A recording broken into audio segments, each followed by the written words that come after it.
Hello, my name is Ariel, and today I'll be giving you a tour about this museum.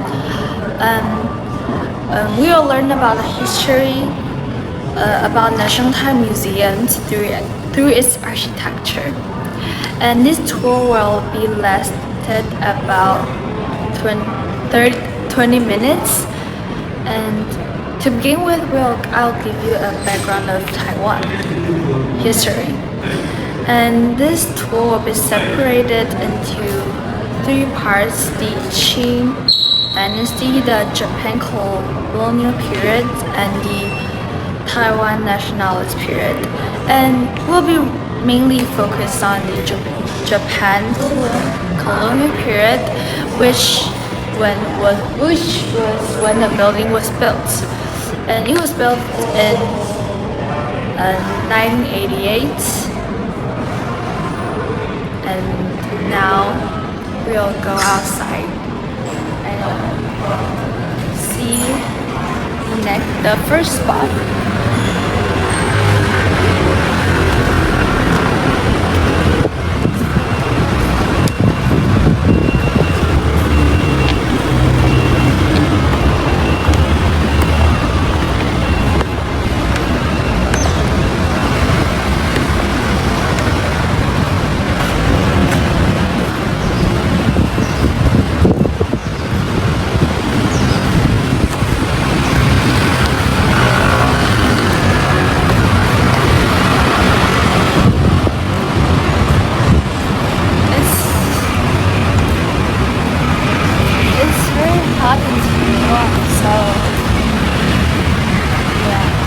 I recommend you to buy some drinks.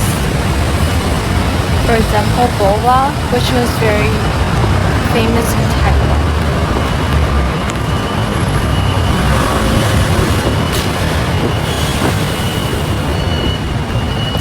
And let's head over the pavilion over there.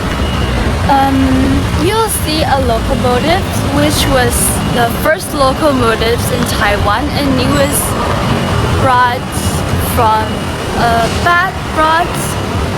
brought in Qing Dynasty from the Germany in 1888, and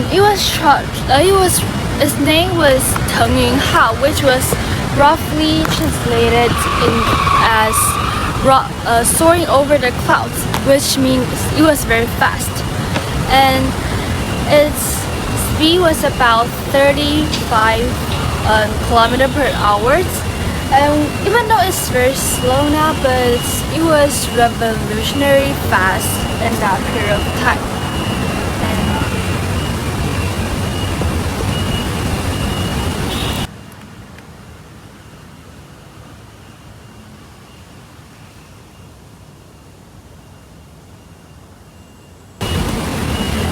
When Japan colonized Taiwan, they completely overhauled the railway system. And in 1908, the north-south trunk was completed. And to commemorate this, Japan held a grand exhibition, and it was a mark of the beginning of the National Thai Museum. And the museum was built to commemorate two important Japanese official figures. One is Kodo Shinbei, and one is Kodama Gentaro. And one is the head of civil affairs, and one is the governor generals. And notice the placement of the museums. It was across the Taipei's Chen stations, and it was intentional. It mimics the layout of Tokyo stations and the Imperial Palace, and it designed to create a grand and secure atmosphere. It symbolizes the Japan's imperial power. And you can see over there the architecture it's not similar to the Taiwan's architecture style. It follows a neoclassical style and inspired by the Rome and Greece. You can see the Doric columns in the entrance, and it could represent the strength and masculinity.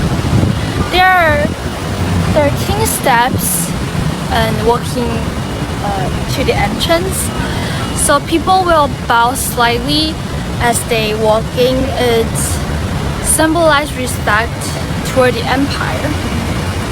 And originally, guests enter the side doors. They will need to remove their shoes to protect the marble floors.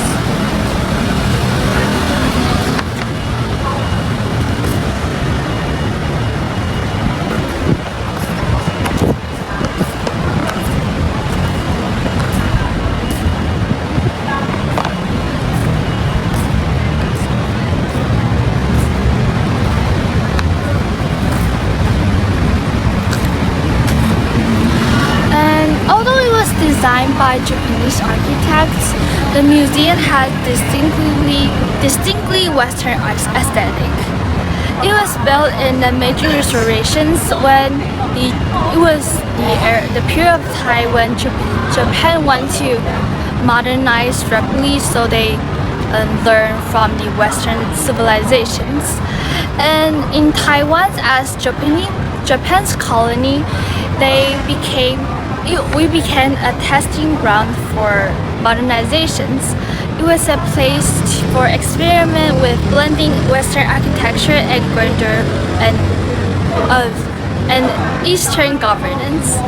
As a result, many public buildings in Taiwan,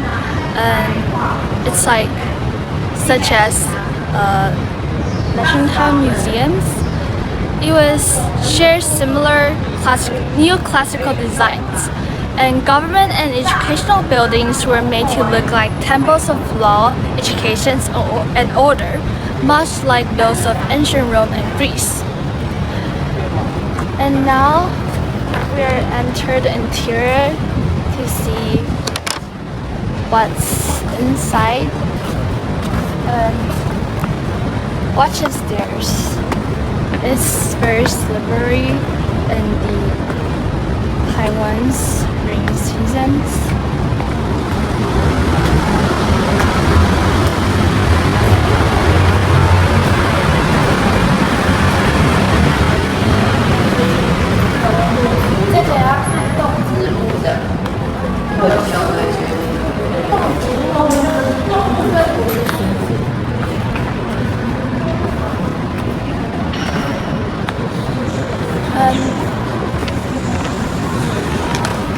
As you enter the interior, you'll notice it was very different from the outside.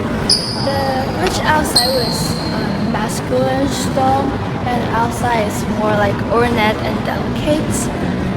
And you'll see the two empty niches over there. There were originally placed the statue of Mikado and Godo Shinbei, and it was now moved to the third floor to, as you see, the important figures. And after 1945, they were removed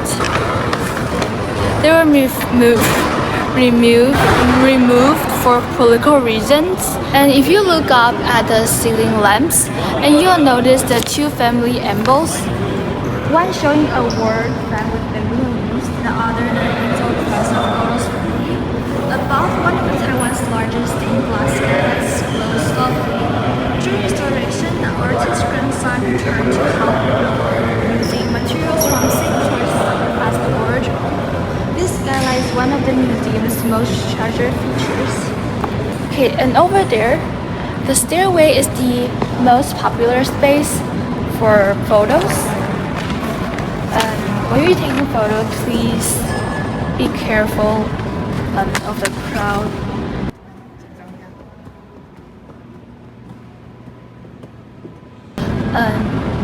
Even though this museum follows a Western architecture style, it also contains some Taiwan tropical elements. because Japan want to highlight Taiwan as a tropical paradise.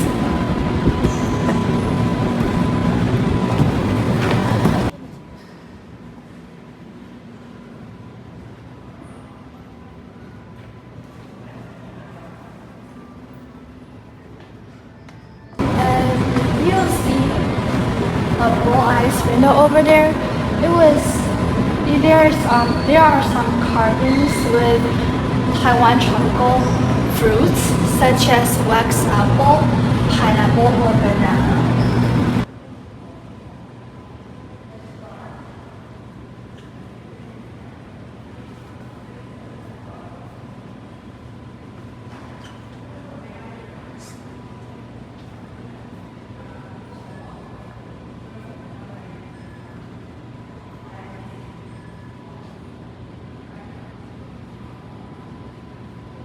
And there is the palm trees. Even though they are common in nowadays, but they are actually not originate from Taiwan. They are from different places. It's imported from other places.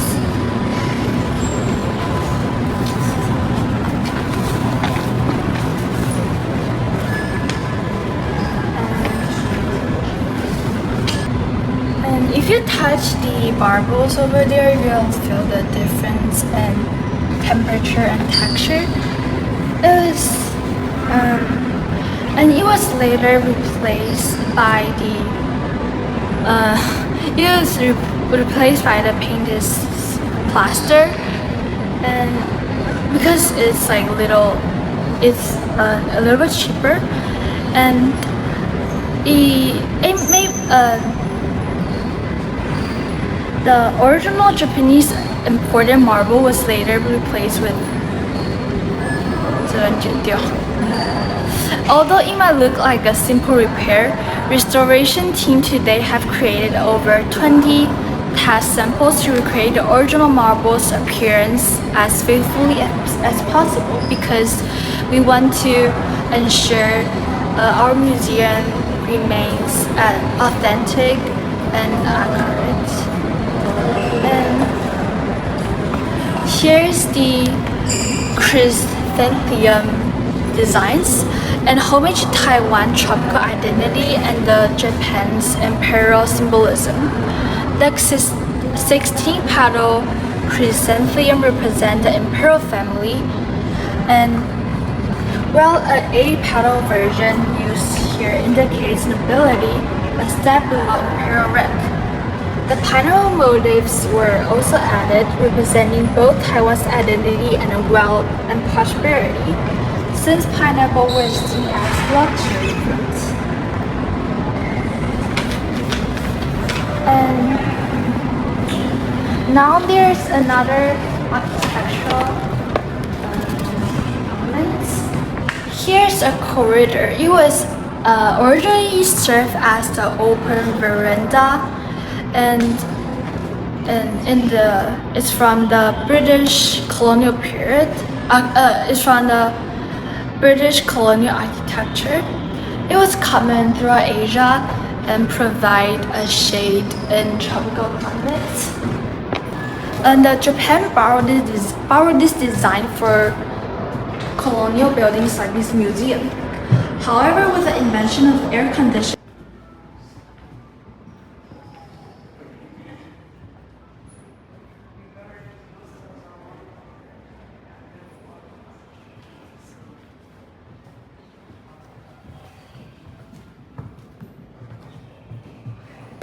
and lastly, we'll go to our last spots, which is the yellow tiger flag. And our museum has 3 treasures that is a must-see in Taiwan. The first is the Kangxi era map. The second is the portrait of the tangle, and then lastly is what we are going to see, which is the yellow tiger flag.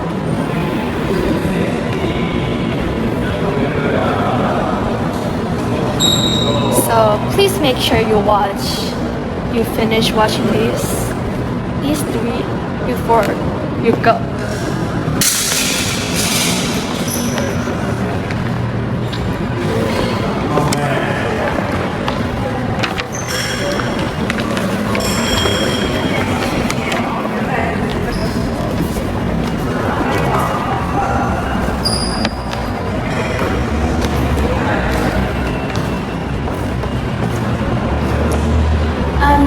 Here, lastly, this is the yellow tiger flag.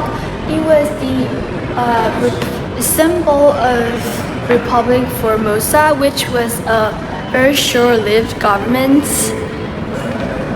and it was a very short-lived government that established during the 1895 during the power transition between Qing and Japan. Qing Empire and Japan. When the Qing ceded Taiwan to Japan after the First Sino-Japanese War, local leaders and citizens resisted Japanese rule. They found the Formosa Republic, which they hoped to gain international assistance and recognition. And the original flag's whereabouts are unknown. But the version you see here is a faithful replica, a yellow tiger on a blue background, and designed as a contrast to the Qing flag.